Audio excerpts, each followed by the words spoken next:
अंतरराष्ट्रीय युवा विद्वान, जैन दर्शन में यूनिवर्सिटी टॉप व गोल्ड मेडलिस्ट, जैन सिद्धांत एवं न्याय विषयों को सरलता से समझाने वाले, यूएसए, इंग्लैंड, ऑस्ट्रेलिया आदि अनेक देशों में जैन धर्म की महती प्रभावना करने वाले, पंडित टोडरमल पुरस्कार, युवा विद्वत रत्न आदि अनेक पुरस्कारों से सम्मानित मूर्धन्य विद्वान डॉक्टर संजीव कुमार गोधा जयपुर द्वारा जानिए धर्म का मर्म।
नमोस्तु नमोस्तु नमोस्तु नमो अरिहंताणं नमो सिद्धाणं नमो ऐर्याणं नमो वज्रायाणं नमो लोवे सव्यसाहुणम् ओंकारं बिन्दुसंयुक्तं नित्यं ध्यायन्ति योगिनः कामदं मोक्षदं चैव ओंकाराय नमो नमः। अविरल शब्दघनो विप्रक्षालित सकलभूतलमलकलङ्का मुनिविरुपासित तीर्था सरस्वती हरतु नो दुरितान् अज्ञानतिमिरान्धानां ज्ञानाञ्जनशलाकया चक्षुरुन्मिलितं येन तस्मै श्रीगुरुवे नमः। श्रीपरं गुरुवे नमः। परम्पराचार्य गुरुवे नमः। सकलकलुषविध्वंसकं श्रेयसां परिवर्धकं धर्मसम्बन्धकं भव्यजीवमनः प्रतिबोधकारकं पुण्यप्रकाशकं पापप्रणाशकमिदं शास्त्रं श्रीसंयम प्रकाशनामधेयम् हास्य मूल ग्रंथकर्तारे श्री सर्वज्ञ देवास्त उत्तर ग्रंथकर्तारे श्री गणधर देवा प्रतिगणधर देवा तेषां वचनानुसारमासाद आचार्य श्री कुंदकुंदामनाय आचार्य सूर्यसागरेण विरचितं श्रोतारे सावधानतया शृण्वन्तु। मंगलम भगवान वीरो मंगलम गौतमो गणी मंगलम कुंदकुंदाद्यो जैन धर्मोस्तु मंगलम सर्वमंगलमांगल्यम सर्वकल्याणकारिकम् प्रधानं सर्वधर्माणां जैनं जयतु शासनं जैनं जयतु शासनं जैनं जयतु शासनं। संयम प्रकाश नाम का ये ग्रंथ है, आचार्य सूर्यसागर जी द्वारा लिखी गई यह सुंदर अनुपम रचना। और यहाँ इस ग्रंथ के आधार से हम वनस्पति की चर्चा प्रारंभ कर रहे हैं। पृथ्वी, पृथ्वी जीव, पृथ्वी कायिक और पृथ्वी काय, ये बातें हम पिछले कुछ दिनों में आपके बीच में कर चुके हैं। और ये जो बातें पीछे कही गई थी, इन बातों को बराबर अच्छे से हमें जान लेना चाहिए। पृथ्वी सामान्य चीज़ है, पृथ्वी काय या पृथ्वी जीव से शुरू कीजिए। पृथ्वी तो कॉमन हो गया, फिर पृथ्वी जीव, इसका मतलब विग्रह गति में आया हुआ जीव। फिर पृथ्वी कायिक, क्योंकि जब वो पृथ्वी में आ गया है जीव, तब वो पृथ्वी कायिक हो गई है। और फिर उसके बाद में पृथ्वी काय, वो शरीर है जीव निकल जाने के बाद। देखिए, ये गलत भी नहीं है। एक बहुत महत्वपूर्ण तर्क आपको यहाँ बीच में दे रहा हूँ। प्रकरण तो अभी अपन यहाँ पढ़ेंगे। जिस जीव ने देवगति की आयु पूरी कर ली और मर करके उसको पृथ्वी में जाना है, तो रास्ते में उसके कौन सी आयु चलेगी? बोलो, अब रास्ते में क्या है? वो रास्ते में वो जीव पृथ्वी है या देव है या दोनों ही नहीं है? क्या कहें उसे? कितना प्रैक्टिकल है अपना जनागम जैन दर्शन, कितनी प्रैक्टिकल बात करता है। जब उसके देव आयु पूरी हो गई, भवनत्रिकों के अंदर देव था वो, वहाँ उसकी आयु पूरी हो गई, और देव आयु पूरी हो जाने पर अब जब विग्रह गति में गमन कर रहे हैं, उस समय उसके देव गति से, देव आयु से किसी भी तरह का संबंध नहीं है, किसी भी तरह का लेना देना नहीं है। अब देव गति से 100% संपर्क टूट गया है और विग्रह गति में नई आयु शुरू हो गई है। इसलिए वो पृथ्वी कायिक तो बाद में होगा, वही पृथ्वी जीव कहलाएगा। वो पृथ्वी कायिक कैसे कहें? कायिक शब्द तो काय से बना हुआ है ना, अभी काय नहीं है तो उसे कायिक कैसे कहा जाएगा? इसलिए पृथ्वी कायिक तो नहीं कहा जा सकता है, अभी तो विग्रह गति में। विग्रह गति का अर्थ एक जगह आयु पूरी हो गई, दूसरी जगह पहुंचा नहीं है, जन्म नहीं लिया है, ये जो इन बिटवीन जो चल रहा है, ये पोजीशन विग्रह गति की कहलाती है। इसे विग्रह गति कहते हैं। जहाँ से मर गया, जहाँ मरना था वहाँ मर गया, और जहाँ जन्म लेना था वहाँ पर अभी पहुँचने के लिए रास्ते में चल रहा है। क्या कितना टाइम लगेगा? बोले जिनागम ये कहता है एक समय, दो समय, तीन समय, अरे चौथे समय में तो पहुंच ही जाता है। क्या बिल्कुल चौथे समय में पहुंच ही जाएगा कि साहब समय कितना सूक्ष्म है। बोले समय की तो बात ही मत करो। वीनू भाई शाह मुंबई से कह रहे हैं समय की तो बात ही मत करो, समय कितना सूक्ष्म है। समय की क्या बात करें अपन? क्या समय तो सेकंड के असंख्यात हिस्से कर लेने पर एक समय आता है। एक सेकंड में जगन्य युक्त असंख्यात समय होते हैं। इसलिए छोड़िए, तेजस और कारमान शरीर तो अनादिकाल से है, लेकिन अभी कोई काय धारण नहीं करी है जिसे काय कहा जाए। तेजस कारमान शरीर के आधार पर किसी भी जीव को त्रस काय या स्थावर काय या पृथ्वी काय ऐसा प्रतिपादन नहीं किया जाता है। 6 काय होते हैं ना अपने यहाँ, 6 काय के जीव हैं। षट काय जीवन हननते, पृथ्वी काय, जल काय, अग्नि काय, वायु काय, वनस्पति काय और त्रस काय। तो ये काय हैं। इन शरीरों में जब ये जीव आकर के जन्म लेता है तभी वो कहलाता है। देखिए, समय की बात नहीं कर सकते, इसके भी कई चक्कर हैं संजय जी साहब। समय की बात नहीं कर सकते, इसका मतलब ये है समय इतना सूक्ष्म है। और दूसरा, समय की बात नहीं कर सकते, इसका अर्थ ये है समय समय का खेल है। कब समय बदल जाए, कब किसका समय बदल जाए, ये समय की क्या बात करें। समय व्यक्ति को कहाँ से कहाँ पहुँचा देता है, और समय ही है जो कहाँ से कहाँ गिरा देता है। अरे कुछ दम नहीं है भाई साहब। क्या समय का ही तो फेर है, क्या बात करें। समय समय की बात है भाई साहब। जिनके नाम से कितने एरोप्लेन चला करते थे और आज उनके पासपोर्ट तक जब्त हैं, समय की बात है भाई साहब। समय समय की बात है। 6 खंड की विभूतियाँ को भोगने वाले जीव आज सप्तम नरक के नारकी बनकर एक अन्न के दाने के लिए तरस रहे हैं। समय समय की बात है।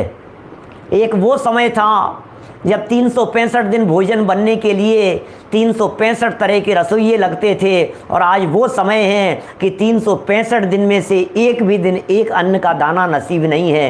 ये समय का ही तो फेर है। समय नहीं लगता समय बदल जाने में। इसलिए समय की बात तो छोड़िए भाई साहब, समय बहुत बलवान हुआ करता है।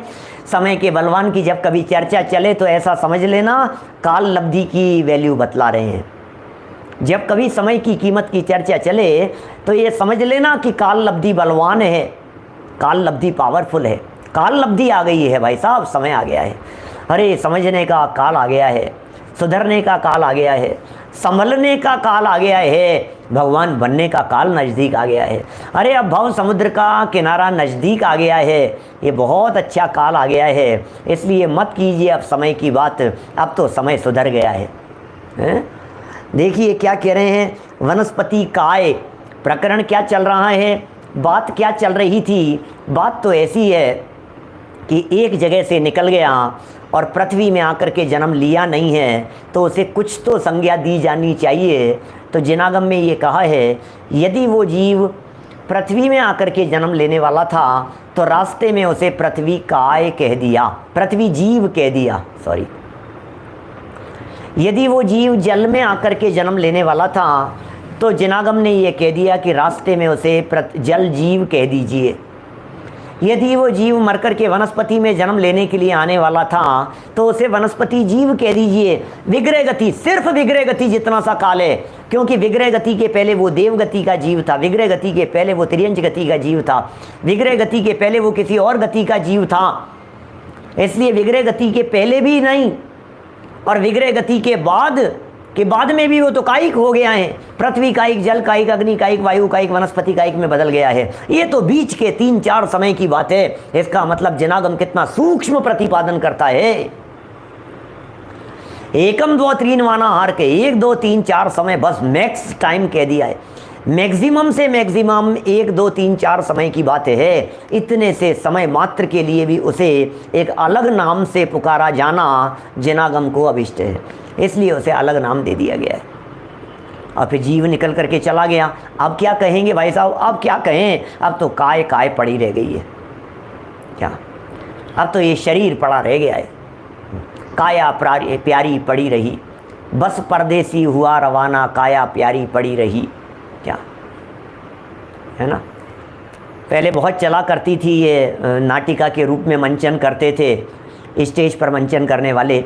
आशाओं का हुआ खात्मा, दिली तमन्ना धरी रही, बस परदेसी हुआ रवाना, काया प्यारी पड़ी रही। बहुत चलते थे पहले 10 लक्षण और कार्यक्रमों में, आयोजनों में। बस परदेसी हुआ रवाना, काया प्यारी पड़ी रही। ये काया तो पड़ी रह गई, ये शरीर तो पड़ा रह गया यहाँ, और परदेसी जो था वो रवाना हो गया। और क्या है ना। देखिए दरवेन जी साहब कोलारस से कई बार किया है ना, ये बहुत बार, बहुत चलता था पहले वो समय। देखिए वनस्पति काय के वर्णन से बात शुरू कर रहे हैं। कल थोड़ा सा पढ़ा था, आज इसको काफ़ी आगे बढ़ाएंगे। 259 नंबर का पेज, हीराचंद जी वैद साहब 259 नंबर पेज पर देखिए क्या कह रहे हैं। शंका से देखिए, वनस्पति कायिक जीव के सहनन क्यों नहीं होता, इसके सहनन क्यों नहीं होता। बेचारे सर्दी सह रहे हैं, गर्मी सह रहे हैं, बरसात सह रहे हैं, भूख प्यास, सर्दी गर्मी, ओला पड़ रहा है, कभी कुछ तूफान आ रहा है, कितना सहन करते हैं बेचारे। इतना सब सहन करते हैं तो क्या इनके सहनन नहीं है क्या।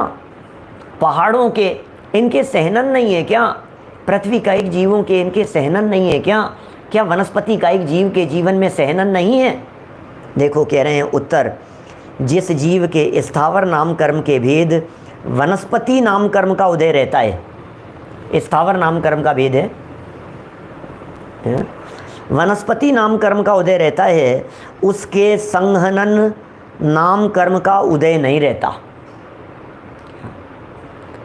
माने जिसके वनस्पति कर्म का उदय होगा, जिसके स्थावर कर्म का उदय होगा, जिसके एकेंद्रीय कर्म का उदय होगा, उस जीव के संगनन नहीं होता।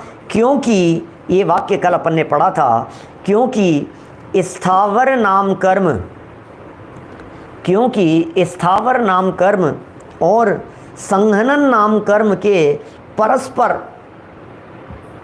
शीतोष्ण की तरह विरोध है, सर्दी गर्मी की तरह, हाँ, दिवस रात्रि की तरह विरोध है, अंधकार प्रकाश की तरह विरोध है। जहाँ प्रकाश होगा वहाँ अंधकार नहीं होगा, जहाँ दिन होगा वहाँ रात नहीं होगी, रात दिन, प्रकाश अंधकार, शीत उष्ण, इस तरह का विरोध है। एक के सद्भाव में दूसरे का अभाव अवश्यम भावी है। इस तरह का विरोध है। संघनन नाम कर्म के उदय से, अब थोड़ा आगे बढ़ते हैं, संघनन को समझा रहे हैं। संघनन नाम कर्म के उदय से हड्डी, अवनीश भाई, संघनन नाम कर्म के उदय से क्या होता है? हड्डी, खून, कफ, मज्जा, मांस आदि हुआ करते हैं। क्या ये संघनन नाम कर्म के उदय से होते हैं? ये सब हड्डी, खून, मांस, मज्जा आदि ये सब सहनन नाम कर्म का उदय है। अतएव संघनन नाम कर्म का उदय त्रस्त जीवों के होता है, ना कि स्थावर जीवों के। क्या संघनन नाम कर्म का उदय किसके होगा? त्रस्त जीवों के ही होगा, स्थावर जीवों के नहीं होगा सहनन नाम कर्म। इसलिए पृथ्वी का एक जीवों के सहनन नहीं होता, वनस्पति का एक जीवों के सहनन नहीं होता, वैक्रियक शरीर में भी नहीं होता। क्या वैक्रियक शरीर में भी संघनन नहीं होता? क्या होती होंगी, लेकिन ये सब जो है ना सप्त धातु रहित शरीर है, इसलिए ये सब उनमें वैक्रियक शरीर में भी नहीं है। वैक्रियक शरीर भी सप्त धातु रहित शरीर कहलाता है। वहाँ रोग नहीं होते, बीमारियाँ नहीं होती वैक्रियक शरीर में। इसी तरह का शरीर है वैक्रियक शरीर। हमारे जैसे शरीर में विकृतियाँ होती है, इस तरह की विकृतियाँ वैक्रियक शरीर में नहीं होती, देवों में भी नहीं, नारकियों में भी नहीं। त्रस्त जीवों के शरीर भक्षण करने योग्य इसीलिए नहीं है कि उनके शरीर में मांस होता है। त्रस्त जीवों के शरीर में इसका विशेष कथन गोमठ सार से जानना चाहिए। विशेष कथन गोमठ सार से जान लो। स्थावर जीवों का शरीर जब प्रासुक हो जाता है, जब स्थावर जीवों का शरीर प्रासुक हो जाता है, तब भक्षण करने योग्य है, तब खाने योग्य है। कब? जब शरीर प्रासुक हो जाता है स्थावर जीवों का। अभी त्रस्त जीवों का शरीर प्रासुक नहीं होगा कभी भी कि त्रस्त जीव थे, इसको शरीर को प्रासुक कर लो। अरे वो तो मांस का ही बना हुआ है। 2 इंद्रिय, 4 इंद्रिय, पंचेंद्रिय जीवों का शरीर, मनुष्य त्रियंचियों के शरीर की बात कर रहे हैं। क्या कभी कभी मजाक करते हुए कभी कभी लोग ऐसा पूछ लेते हैं कोई, लेकिन कभी ऐसा दूसरों की परीक्षा लेने के लिए करना नहीं, इस तरह का काम। इस बुद्धि को व्यभिचारिणी बुद्धि कहकर के पुकारा गया है बनारसी दास जी द्वारा। कभी किसी विद्वान की निंदा नहीं हो, कभी किसी विद्वान को नीचा नहीं देखना पड़े, कभी किसी विद्वान की परीक्षा करने के लिए प्रश्न नहीं करें। जिज्ञासा भाव से खूब प्रश्न करें, 1 2 नहीं 50 प्रश्न करें, लेकिन किसी विद्वान को नीचा दिखाने के लिए देखते हैं इनको पता है या नहीं है, और फिर उनको पता नहीं था, फिर आप उनकी दूसरी जगह 4 लोगों के बीच में उनकी निंदा करो। नहीं भाई, ये शोभा नहीं देता है। किसी भी विद्वान के साथ में इस तरह का व्यवहार करना शोभा नहीं देता है। नहीं आता तो नहीं आता, जिनागम अथाह है, इसमें क्या हो गया? हजारों लाखों करोड़ों प्रकार की बातें हैं। हो सकता है सूक्ष्म से सूक्ष्म विषय भी पता हो और इतना पता नहीं हो कि पृथ्वी का एक जीव की आयु कितनी है। नहीं है तो नहीं है, इसमें क्या हो गया?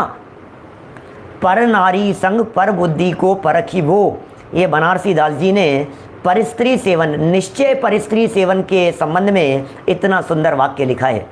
क्या पर नारी संग किसका नाम है? पर नारी संग किसका नाम है? परिस्त्री सेवन। बोले पर बुद्धि को परखी वो, दूसरे की बुद्धि को परखना, ये परिस्त्री सेवन कहलाता है।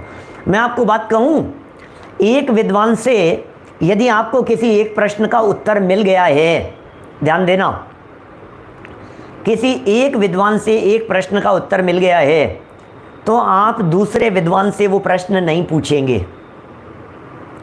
और यदि आपको संतुष्टि नहीं हुई है, उसके लिए पूछना ही चाहते हैं, तो जिस विद्वान से आपने प्रश्न किया है उन्हें विधि पूर्वक पूरा व्यवस्थित रीति से बताइए कि यह प्रश्न पहले हमने इन विद्वान से किया था और इन्होंने इसका यह जवाब दिया है, हमने ऐसा पढ़ा था, उन्होंने ऐसा जवाब दिया है, फिर हमने उनसे भी पूछा, लेकिन उन्होंने भी इस तरह का जवाब दिया, लेकिन हमें बैठ नहीं रहा है, आप इस संबंध में क्या कहेंगे? ये पद्धति है पूछने की।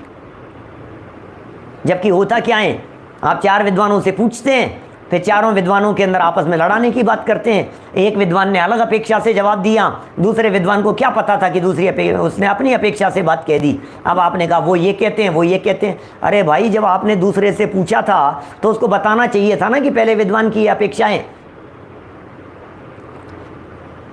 वो विद्वान स्पष्ट कह देगा कि भाई ये अपेक्षा तो हमारे समझ में नहीं आ रही है जो उन विद्वान ने बतलाई है, या तो ऐसा कह देगा, और या फिर कह देगा कि हाँ वो भी अपेक्षाएं हैं लेकिन ये अपेक्षा ज़्यादा प्रबल है।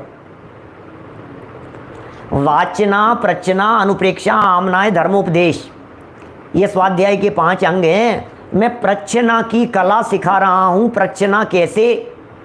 क्या निर्मल चंद जी साहब, पूछना कैसे? हमें अपना अज्ञान अंधकार मिटाने के लिए पूछना है या फिर हमें दूसरों को गिराने के लिए पूछना है, दूसरों को नीचा दिखाने के लिए पूछना है? ज्ञानावरणी कर्म बहुत ज़बरदस्त घात करने वाला है। क्या क्या कोई विद्वान किसी चीज़ को अवश्य बतलाते हैं, कोई किसी चीज़ को अवश्य बतलाते हैं, इसमें भी अपेक्षा लगती है, कम ज़्यादा की अपेक्षा लगती है, गुणस्थानों की अपेक्षा लगती है, प्रतिमाधारियों की अपेक्षा लगती है। बोलो 5वें गुणस्थान वर्ती के लिए चना हुआ जल पीना अवश्य है बिना प्रासुक किए हुए, और 4थे गुणस्थान वर्ती के लिए वही भक्ष्य है। तो जनागम है, यहाँ उलझना नहीं, फंसना नहीं, हटाग्रह रखना नहीं। स्यादवादी हैं हम लोग, हर विवाद का हल हो सकता स्यादवाद के द्वारा, झगड़ा थोड़ी न है। हाँ, ये जरूर हो सकता है कि कोई व्यक्ति ये कहे कि भोग भूमि से मर करके नरक में चला गया, तो फिर आप जरूर ये बात कहेंगे भोग भूमि से मर करके नरक में नहीं जाता भाई साहब, ये तो संभव नहीं है। अब एक विद्वान ने कह दिया तो फिर आप उन्हें विनम्रता से सुनो।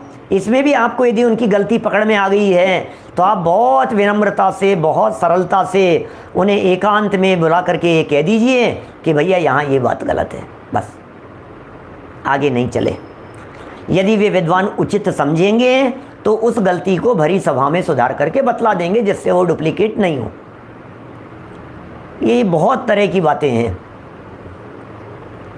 देखिए क्या कह रहे हैं यहाँ बात चल रही है संगनन के संदर्भ में। मैं इसलिए कह रहा हूँ कि कभी कभी लोग बचपने में ऐसा किसी विद्वान से पूछ ले वे, और मतलब बन करके ही यार नारकी लोग ऐसा तिल तिल करे देख के खंड, तो उनमें तो पंडित जी सहनन बहुत होता होगा। अब बेचारे पंडित जी को यदि ये विषय, ये पॉइंट नहीं ख्याल में हो और वो कह देवे कि हाँ उनके तो शायद पंडित जी, फिर तो वज्र विषम नारा सहनन होता होगा ना पहले दूसरे नरक में। अब वो पंडित जी ने कह दिया कि हाँ होता है, अब बस आपने तो पॉइंट पकड़ लिया और पंडित जी रिजेक्ट हो गए। ऐसा नहीं चलता है भैया, आपको पता था तो बता दो ना। क्या कि नहीं पंडित जी ऐसा हमारे पढ़ने में तो नहीं आया है, इनके तो सहनन नहीं होता है, एक इंद्रिय जीवों के सहनन नहीं होता है, ऐसा हमने सुना है। ख़त्म हो गई बात, आगे से करेक्शन हो जाएगा। देखिए, अतएव सहनन नाम कर्म का उदय त्रस जीवों के होता है, न कि स्थावर जीवों के। त्रस जाति के जीवों के शरीर भक्षण करने योग्य इसलिए नहीं है कि उनके शरीर में मांस होता है। क्या इसका विशेष कथन गोमटसार से जानना चाहिए। स्थावर जीवों का शरीर जब प्रासुक हो जाता है तब भक्षण करने योग्य है, क्योंकि उसकी मांस संज्ञा नहीं है। माने स्थावर जीवों की मांस संज्ञा नहीं है, ठीक है ना। स्थावर जीवों के शरीर को मांस नहीं कहते। मांस की परिभाषा बिल्कुल पक्की 100% परिभाषा है। त्रस्त जीवों के शरीर को मांस कहते हैं, और 2 इंद्रिय से लेकर के पंचेंद्रिय तक के जीवों के औदारिक शरीर में यह संहनन पाया जाता है।